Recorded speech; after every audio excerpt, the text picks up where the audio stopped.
एक डॉक्टर जल्दी जल्दी अस्पताल में एक आवश्यक ऑपरेशन के लिए आता है। उसने अपने कपड़े बदले और तुरंत ऑपरेशन ब्लॉक में चला गया। उसने देखा कि लड़के के पिता हॉल में चक्कर लगा रहे हैं। डॉक्टर को देखते ही लड़के के पिता भड़क उठे और बोले कि आपको आने में इतनी देरी क्यों लगी? क्या आप जानते हैं कि मेरे पिता की जान खतरे में है? आपको आपकी जिम्मेदारी का एहसास है या नहीं?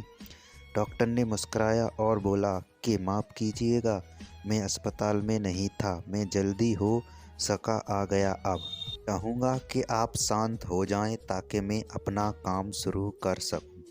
लड़के के पिता कहते हैं कि मैं शांत हो जाऊं? अगर मैं ये तुम्हारा खुद का बेटा होता तो क्या तुम शांत हो जाते?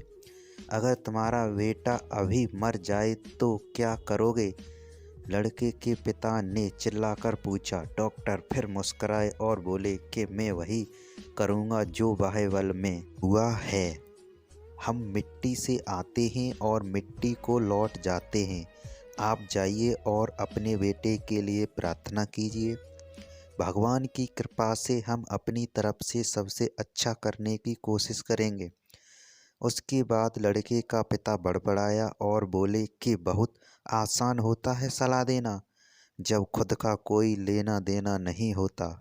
कुछ घंटों के ऑपरेशन के बाद डॉक्टर खुश हुआ और ऑपरेशन थिएटर से बाहर निकला और बोले कि शुक्र है आपका बेटा बच गया। और बिना पिता के कुछ कहे का इंतज़ार किए डॉक्टर वहाँ से बाहर चले गए। अगर आपके कुछ सवाल पूछने हों तो नर्स से पूछ लीजिएगा। नर्स तो वहाँ आते ही पिता ने नर्स से पूछा कि ये इतना घमंडी क्यों है कि ये कुछ देर के लिए रुक नहीं सकता था, क्योंकि मैं इनसे अपने बेटे का हाल जान सकूं। नर्स ने उनको बताया कि कल इनके बेटे का एक रोड अपघात में निधन हो गया और वो उसे दफनाने गए हुए थे।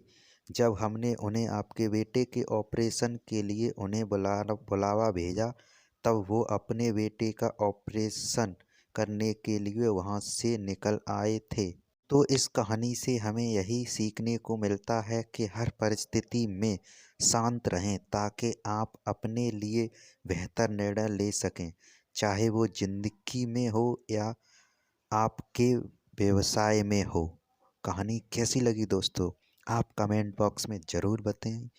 हमारे चैनल को सब्सक्राइब करें, लाइक करें और अगली कहानी किस टॉपिक पर चाहते हैं ये कमेंट में बताएं। Thank you.